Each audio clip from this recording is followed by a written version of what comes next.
Okay, hello everyone. Hopefully you can hear me okay. Welcome to the Study in Estonia webinar, the first of a small series that we're planning.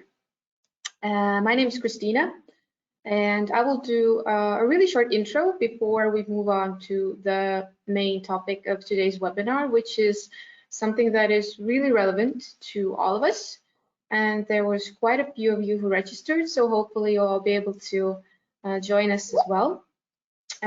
So before we get going, a lot of you also asked whether a recording of this webinar will be made available afterwards. Good news is that yes, we will make this recording available. We will send information on how to access it in a follow-up email after the webinar has ended. So you can have a look at it for some time after that. Now we move on to what you actually all came here for. So the topic of how to nail your job interview. We will have Katlin speaking, who has several years of experience of being the person on the other side of the table, conducting these interviews, and her insight and her feedback, I think, will be very useful to all of us. So I hope you enjoy the seminar. Make sure to ask questions. You can do so by writing them in the chat window. It would be good if you wrote them for the entire audience to see, so then everyone can see what questions have already been asked. We will gather the questions together, and then Katlin will be able to answer them once she has finished with her presentation. But other than that, from my end, I will give word to Katlin, and then I hope you enjoy.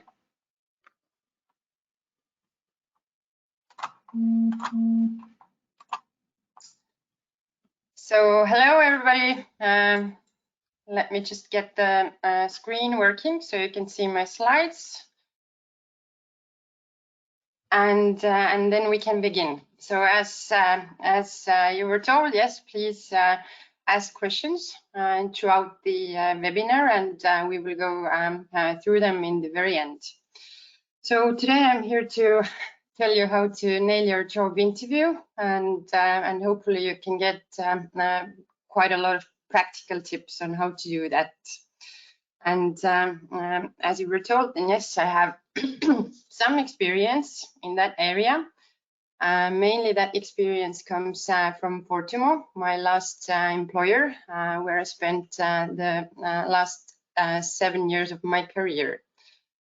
So why am I here instead of somebody else to tell you about the interviews is, I think, mainly because of that reason. I have participated in roughly about 2,000 interviews over that time. And if you don't know what Fortumo is, then Fortumo is an international company. There are a little bit over 80 people working there. And while I don't work there anymore, I know that they're roughly from 15 different countries, different nationalities. I left Fortumo in the middle of March and decided to challenge myself a little bit and look for some new opportunities. So quite recently, I also had to deal with this going to the interviews nerves. So I totally get it, and I have a few tips for you when you have to do it yourself. And yeah, starting at Nevercode in another IT company in Estonia in May. So in the very end of the presentation, I will also share with you some free vacancies that we have at Nevercode, and maybe you have your new job already waiting for you there as well. But okay, let's begin with getting hired then. But before jumping right in, wanted to tell you that I already once gave this presentation, or not exactly this, but something very similar, about how to get hired and how to do well on a job interview. And I started the presentation with few questions. We cannot do the same format today, as you won't be able to answer to me. But I want to share you what I asked then and what were the answers that people gave me that really actually surprised me. So I started off with asking how many of the listeners have ever applied to a job, and the answer wasn't really surprising there. A lot of hands were raised, but the next question was something that I expected, but at the same time was very surprising. So I asked how many of the people have ever applied to a job where they actually had no idea what the role or the job was all about. So they just randomly applied somewhere because they needed a job. And then still very, very many hands were raised. So I was wondering, and I'm still sort of wondering, like, how can you convince somebody that you are the best for the job if you don't know it yourself? You have to convince yourself first. So my suggestion is that even before you are applying to somewhere, you evaluate. You look in the mirror, you evaluate yourself, you think about the role, will it fit you? Is it not too big, not too small for you? And you need to think about that before you jump into an interview with other people who need to evaluate that. Do not to put yourself in an awkward position. Then you try to understand what are the tasks there that you need to perform. Do they relate to your experience? Can you do them? You need to also, or I would suggest you to also learn about the organization and try to understand, will it fit you? Do you want to be there? And do you want to spend roughly about 1/3 of your day with these people working there already? Will they match you? Will they be a very good fit for you?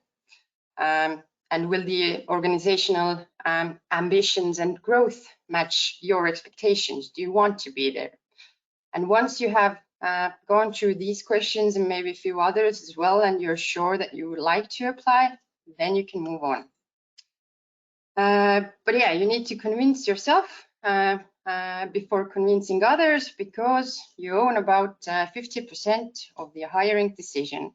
It's not about you going to an interview and just sitting there and trying to give right or wrong answers and other people evaluating you, and it needs to be a two-way street. You need to understand if you want to be there, if you can do these things, and the other people need to understand if they want you there and if you're a good fit for the role they have in mind. And when I say people, I do mean people. Usually when you apply somewhere, your first contact is someone from the HR team, either a recruiter or an HR, but actually you need to convince not only the HR person, but a few others as well. So when I was working at Fortimo, usually each hiring, each position also involved few other people, a team lead who was hiring, and some members of the team, and those people will talk to you, and those people are the ones that you need to convince. So help them, and the way you can help them was, well, first of all, do the background search and make sure that you know yourself that you are the best fit. Yep. And let's move on. Now that you have made sure that you think that you belong there, you want to do the job, you think the tasks are interesting, the company is interesting, and you would really like to work there, and then you can move on with starting to apply. So the next thing from the beginning is CV, obviously. Pretty usual thing. You probably have a CV somewhere in your computer, desk drawer, LinkedIn, and you can download it from the LinkedIn in a moment's notice. Send it to a bunch of companies and probably get rejected from most of them. Why? Because it isn't relevant for the job. You need to make it relevant, and you need to make it to the point. And my suggestion is, especially when I have gone through piles of CVs. They see that people randomly applying to different places is that the CVs are very, very generic. They're quite long. They have loads of things there that don't need to be there. And this actually makes the recruiters or the HR person's job quite difficult. So I understand that people like to include different things to the CV just to show that you have done this and that and participated in everything. And you think that the more you add, the more it will make seem that you have done a lot. But actually, decluttering it and making it short and to the point makes the hiring team's job easier, makes actually your job easier when you're writing it, and really actually shows that you know what is relevant for that particular job and even that particular company. And the same goes to the cover letter. Make it relevant, make it very particular for that company. When you're applying to different companies and you're sending out tons of cover letters, make sure you just before clicking send see that you actually have the correct company's name there, because I know that copy pasting it and distributing it sometimes it makes sense, but oftentimes I also see that people are sending me, or when I was working at Fortum, were sending me cover letters like, I really would like to work at TransferWise. Like, hey, why am I getting this then? Regarding to the cover letter and what I said, that make it short and relevant, you're probably wondering how short is short. Now imagine this, typically each position got about 50 to 70 applicants. That means that me and some other people who were going through the CVs, who were going through the motivational letters, they had to read them. 50 to 70 cover letters, that's a small book. So I don't mean that write 1, 2, 3 sentences. It should be longer, but not like a 2-pager or 3-pager long letter describing your whole life and everything that you have done professionally, and then eventually reaching up to the point that you would like to work there. And also my strong suggestion is to not make it too funny. Somewhat funny is okay, but when your cover letter only has 2 sentences or 1 sentence and it says that you should hire me because I am the best of the best you will ever find, then you probably won't get to the interview phase at all. And maybe an example of the worst cover letter I have ever gotten, and several times actually from the same person to different positions at Fortum, was that the person wrote to a cover letter that you should hire me because I live in Tallinn. That's great, but not relevant at all.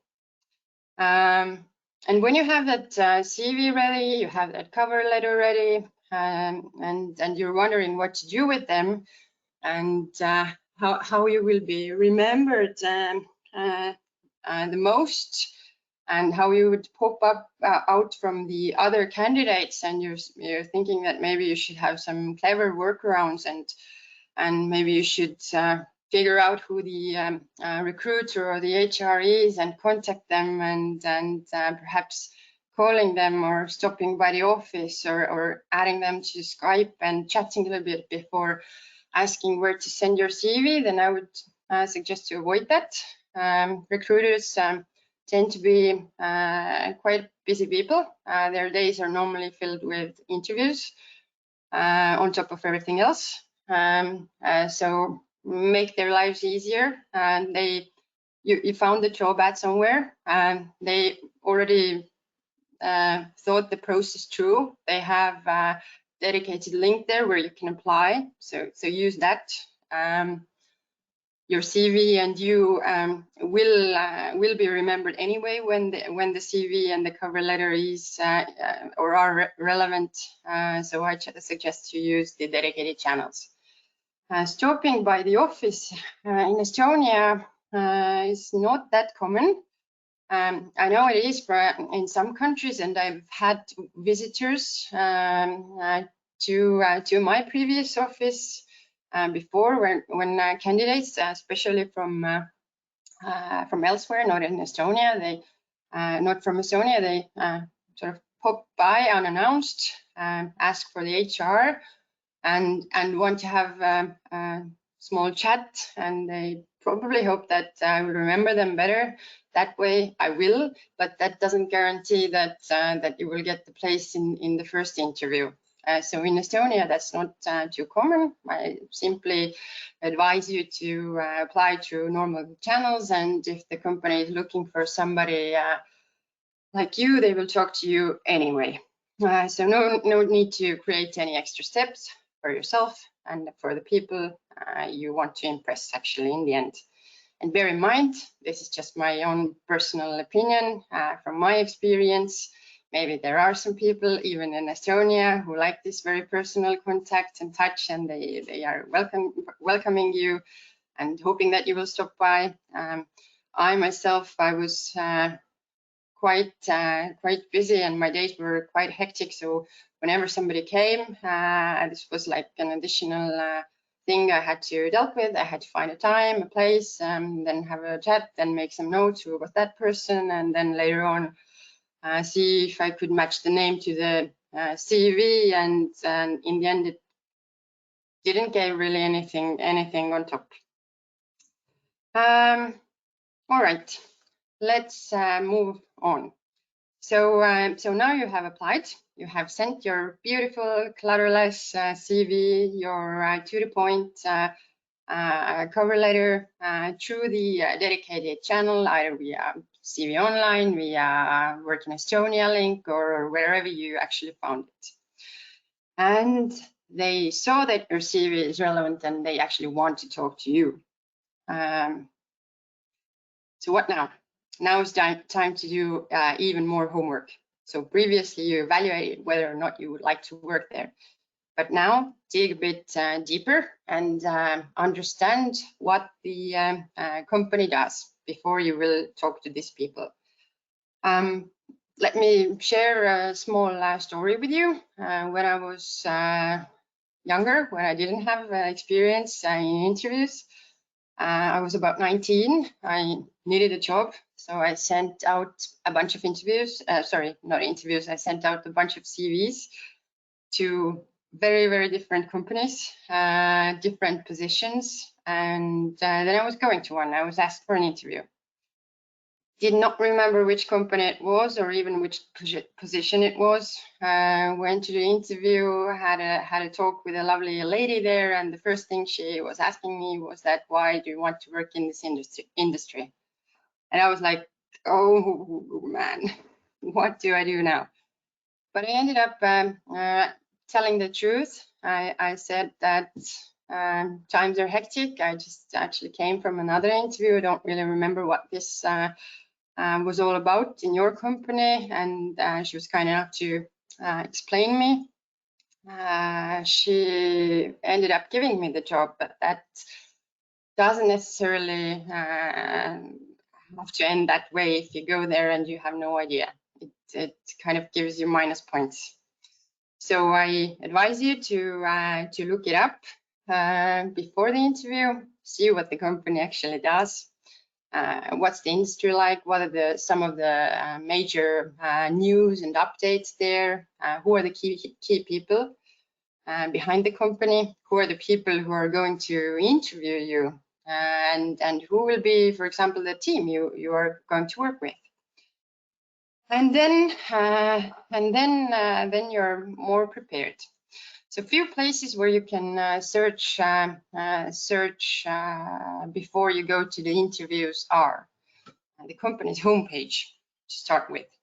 Companies are actually doing quite a lot these days to catch your eye and to make themselves visible. it's called company branding, and they actually want to advertise different things that the candidates will understand better about themselves. So use that. Dig into their homepage, Facebook, all kinds of social media means today is very commonly used in Estonia. Companies are putting things up on their Instagram. They're sharing videos of even office tours on YouTube. Of course, LinkedIn page, more to business news, and few people don't know that, but there's a place called glassdoor.com, and when you type in the company's name, it might be that there are reviews from previous employees or current employees telling everybody what they think about that company. Find out if you have friends there who have worked there or who are working there at the moment, or previous colleagues even. Ask them what they think. Do they like there? What is it like working there? And if it's relevant, then also find out or dig up the annual reports. Doesn't cost much, a few euros, to see if the organization is profitable, if it's worth going there. Yep. So now you have found out more about the company, and you are better prepared for the interview. Moving on, the day comes. You are invited to an interview. So taking account today's situation, I think most of the interviews are online, and they were online even before that in Estonia. It is very common that companies do first round interviews via video calls. Why are they doing it? First of all, it's a huge time saver. You can schedule many interviews on the same day, 30 minutes slots back to back. You don't have to greet somebody coming to the office and then take them somewhere and then the buffer time in the end. So it's a huge time saver, and usually the first rounds are done via video calls, and that's perfectly okay. You don't need to worry that they don't want to see you in person in the office, and maybe even ask if it's possible, because you are in the same town, in the next house, and so on, and you can easily come over. But trust me, when they have decided that they want to do the first rounds via video call, it's not because they don't want to see you. It's just that they want to go through the first round quicker, more and less painlessly. And sometimes when the first call is 30 minutes, you actually need like 30 minutes to get there, and then 30 minutes to get back to your house, and it doesn't really make sense. And having a video call from your own home actually plays in your advantage. You are at home, you're more relaxed, reduces the stress, and gives you this home field advantage. So a few tips before the call. Make sure, obviously, that your camera and your mic are working. Do a round with your friend before the interview if you need to. I've seen a lot that people that some of the technical things aren't working too well, and then the candidate will get stressed out, and you don't need that. You are already stressed out probably. I remember from a few days ago when I was still talking to the Nevercode people, I was nervous myself, having done all those interviews. Another thing is to check your background, what's visible from the webcam. Makes a huge difference if you're doing the interview from in front of a bookshelf in a living room or from a bedroom, like I am right now. So I'm not a perfect example, but I have an excuse. My child is in the living room doing her homework. But yeah, pay attention to these details. And one tip for me too, don't try to do the interviews from a public place. never makes a good impression. There's background noise in a cafe, on a street, in a car, in a train, or wherever. And when I say in a train, I do have a story. Once I was interviewing somebody who was on a train from Tallinn to Tartu, or was it vice versa? Doesn't really matter. In the beginning of the call, I specifically asked, is it okay for you to be in a train? Aren't you going to be bothered with the other people there and so on? And he said, yeah, it's perfectly fine. I'm okay, I can do it from a train. And then what happened was that in the middle of our call, the ticket selling lady came over and had to sell a ticket to the person. So in the middle of the interview, he was struggling with his wallet and everything and tried to purchase the ticket while talking to me. And then somebody from Fortum, a colleague of mine, was writing to our general chat where all the employees were that, hey, is anybody doing an interview with somebody from a train? Because somebody just started talking about Fortum and why they would like to work there. And he was sitting opposite of that guy. So don't be at home. Whatever the home or your maybe dorm room looks like, it's definitely better than to have it from a train or from a bus or a backseat of a taxi or at the park or a cafe where you are definitely not that comfortable. And trust me, there are going to be some questions you don't want to answer in front of the waitresses, like the salary question, for example. And when it comes to the face-to-face interviews in the office, obviously the first thing that comes to your mind is the dress code. What should you wear? My advice is to now remember what you saw when you were looking through the Facebook and the Instagram. What were the people wearing there? The potential new colleagues of yours. Were they wearing a suit? Probably not, unless you're applying for somewhere very, very corporate. Figure out what they're wearing and try to match that. And when it comes to Estonian offices, today, many of them are actually walking around in socks. So make sure you have clean and holeless socks when you go to the office, because they're going to ask you to remove your shoes.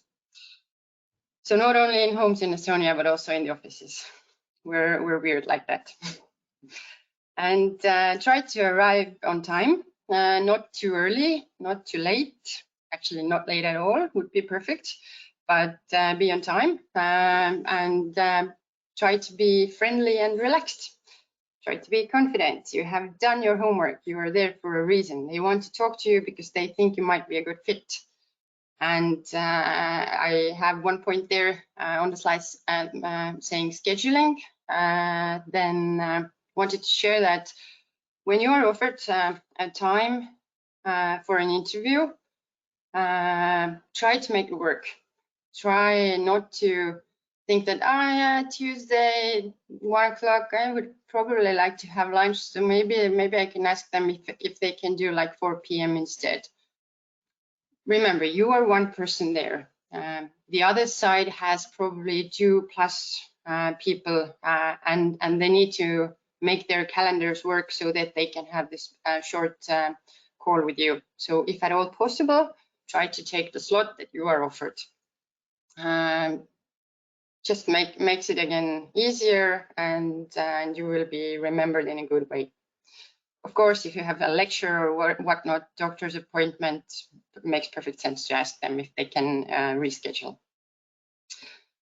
Moving on to something that maybe the younger audience is more interested. If you don't have that much experience just yet, but you would like to work somewhere, and the job ad says that you have to have this or that, and it makes you worried that how can you have experience if you won't get hired anywhere. So what can you do then?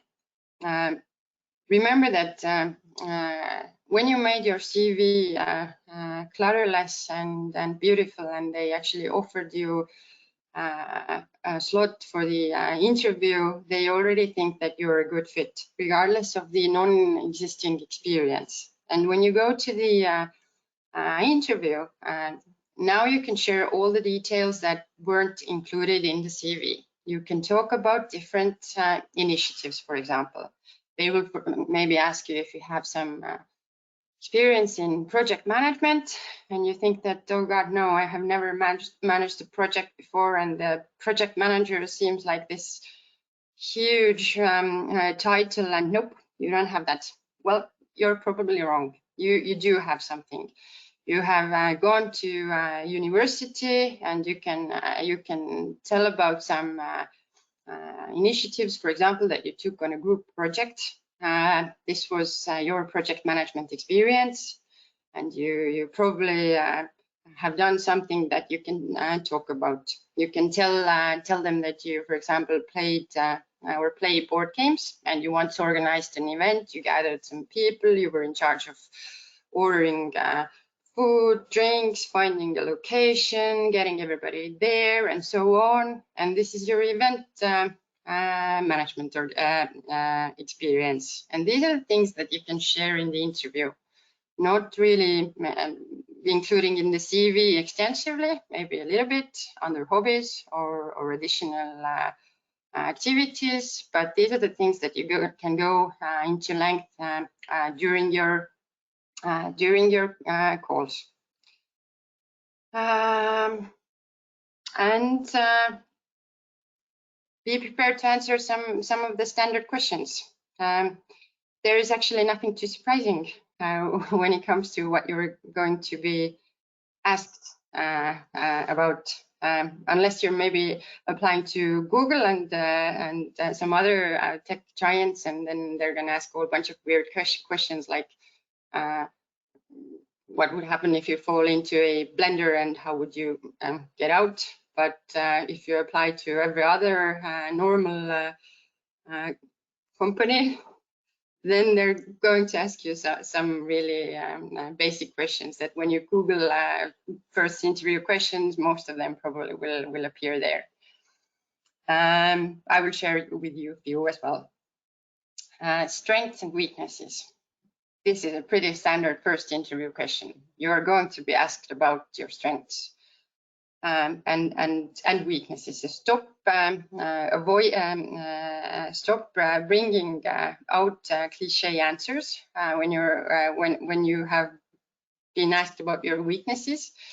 What is a cliche answer there? I have heard quite a lot of times that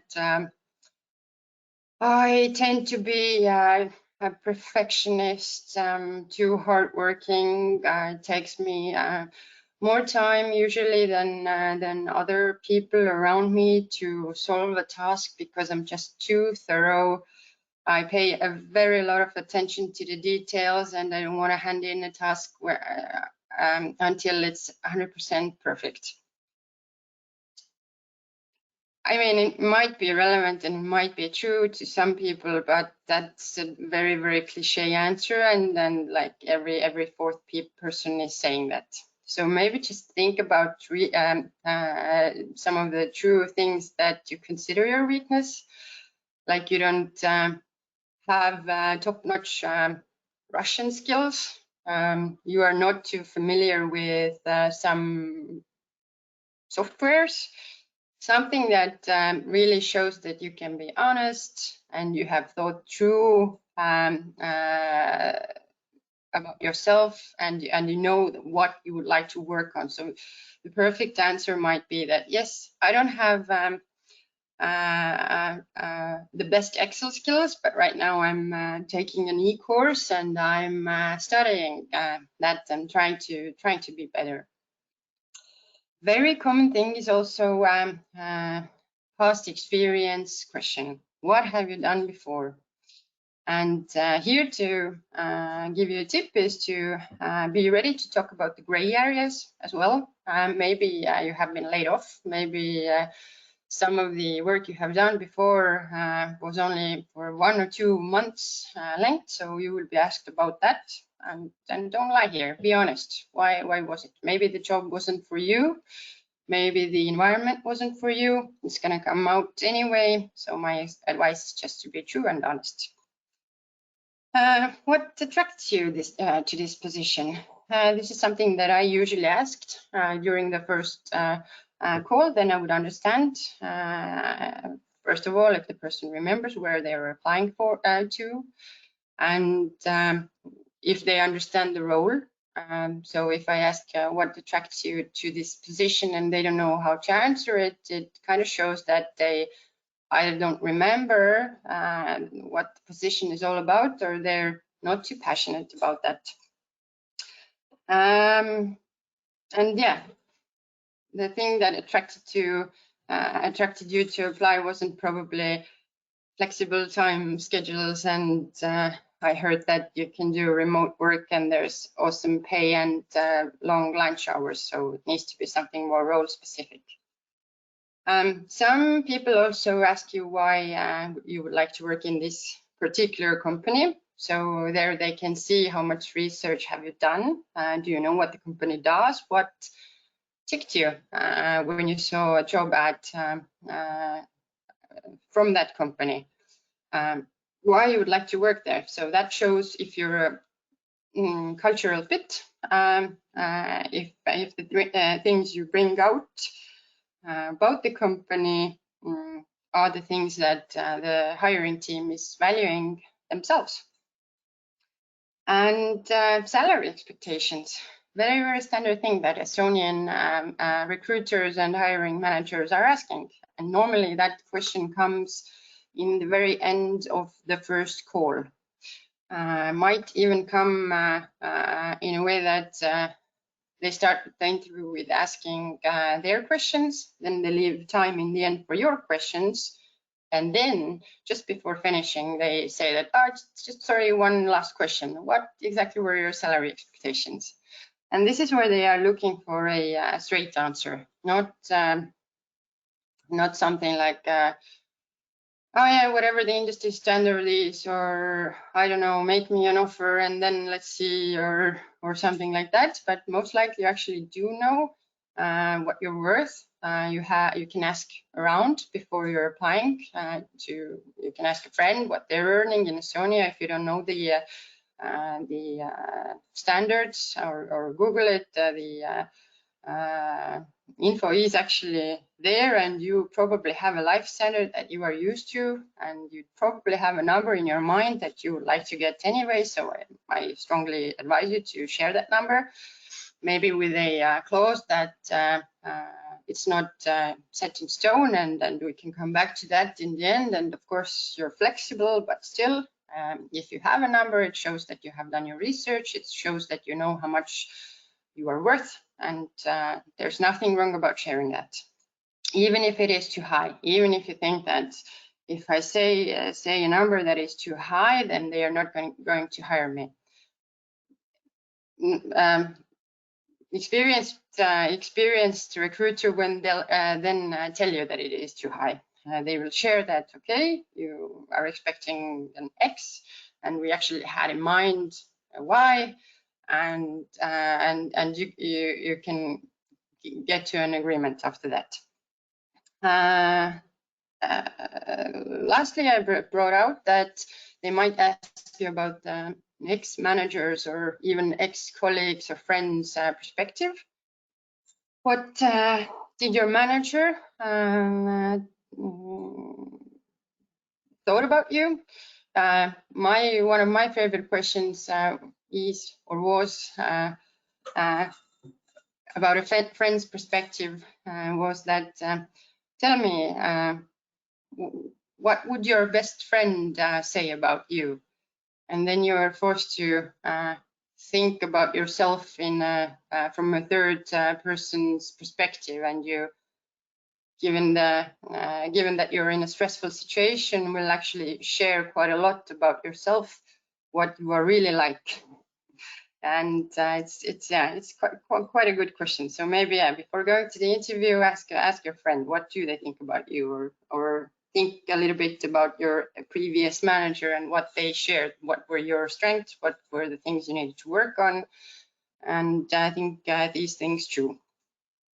And when you're answering these questions, then tell them a story instead of one-liner answers.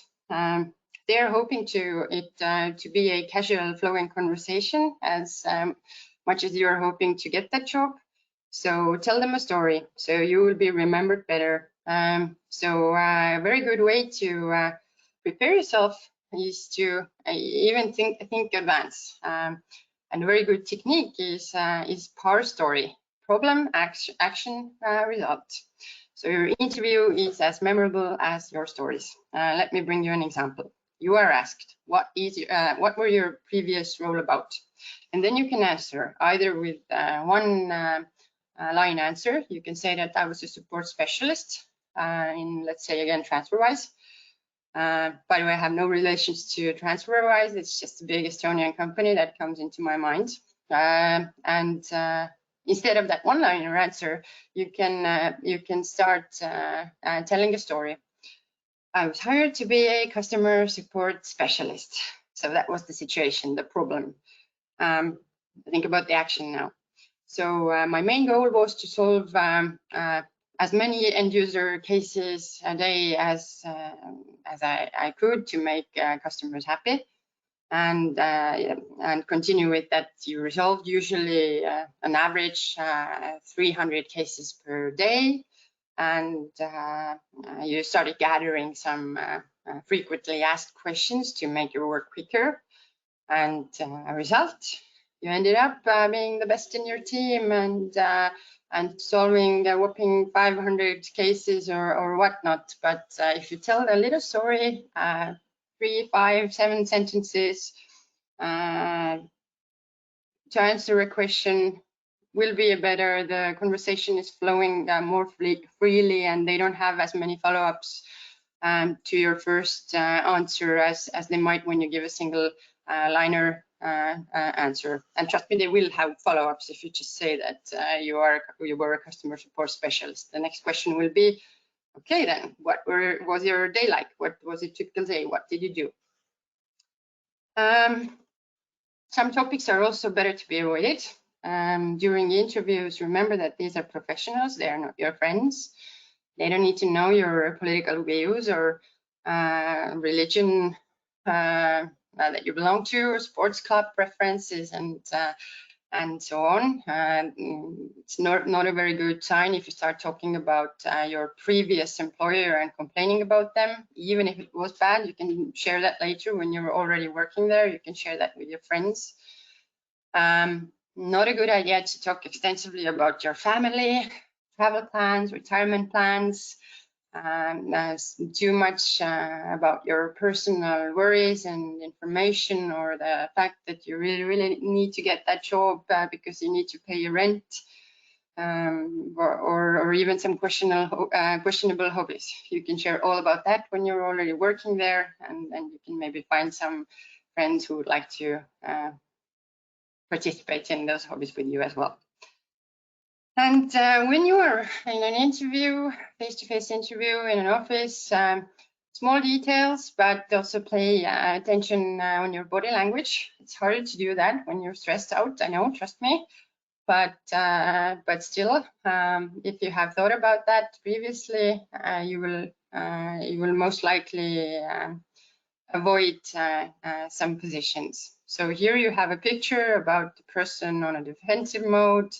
You see that they have crossed arms, usually when they are not okay, when they're worried, confused, annoyed, or whatnot. They're leaning away rather than leaning closer. So try to lean closer, have uncrossed, relaxed hands, genuine smile, and appropriate amount of eye contact. And in the very end, as I said before, usually the flow of the interview is that when it starts, you will be given a short introduction on who those people are there that you're talking to, and what will they ask, and then they will start asking these questions, and then they will leave a little bit time in the end for your questions. And I know that this may seem like a time when you think that, oh, it's done, let me just get out, and you try to leave as quick as possible to get out of that stressful situation, because you know that you answered all the questions and it's done. But no, they actually want you to ask things yourself as well.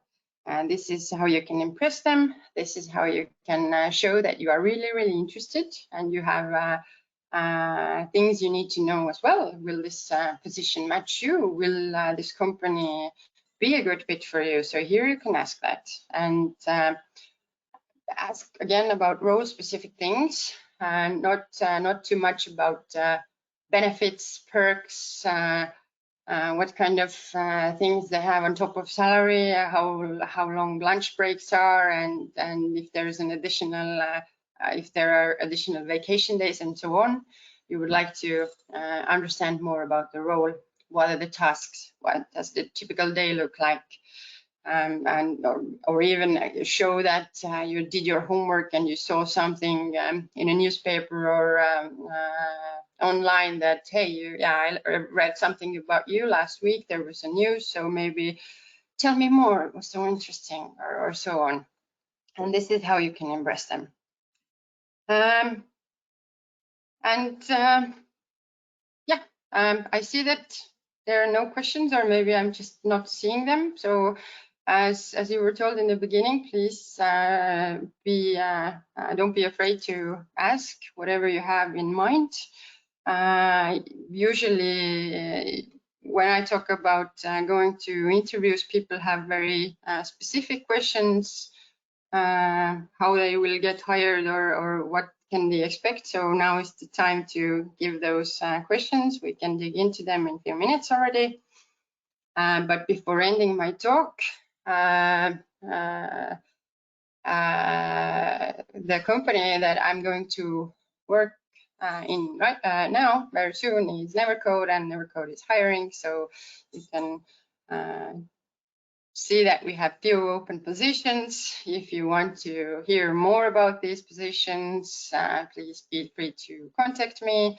My details are here, and you can also dig into the careers page of Nevercode and Code Magic, and we can have an interview quite soon. I will be starting in Nevercode in May, and now that you know how to nail it, come and do it with me, and let's have a chat and see if you would like to work with me. Thank you for listening. I'm ready to answer your questions.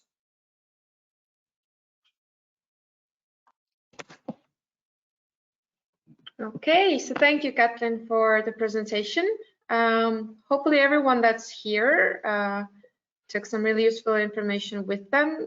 Like Katlin said, if you do have questions, now is the time to ask them. You can type them in the chat box, and we'll be happy to have a look at them. But obviously, if everything was super clear and super understandable and very thorough, which it was, then it's understandable as well if you don't have questions at the moment. Obviously, you can reach out to us after this webinar as well, if something does come up. Other than that, if Katlin, can you switch to the last slide then? Before we, yeah, thank you. Before we end today's webinar, we'll take a chance to already announce the second one that we're planning, which will be a webinar focusing on not applying for a job, but actually creating jobs. So how to start your own company in Estonia. We will have Talent Enterprise Department and Enterprise Estonia representatives here, and we will have this webinar on May 7th. So if you're interested, we'll have these details and registration available also in the follow-up email of this webinar. So we hope to see you again soon. Thank you so much for listening to us today. and good luck in the job hunt. Hopefully it goes well. Okay, bye everyone. Bye-bye. Thank you for listening.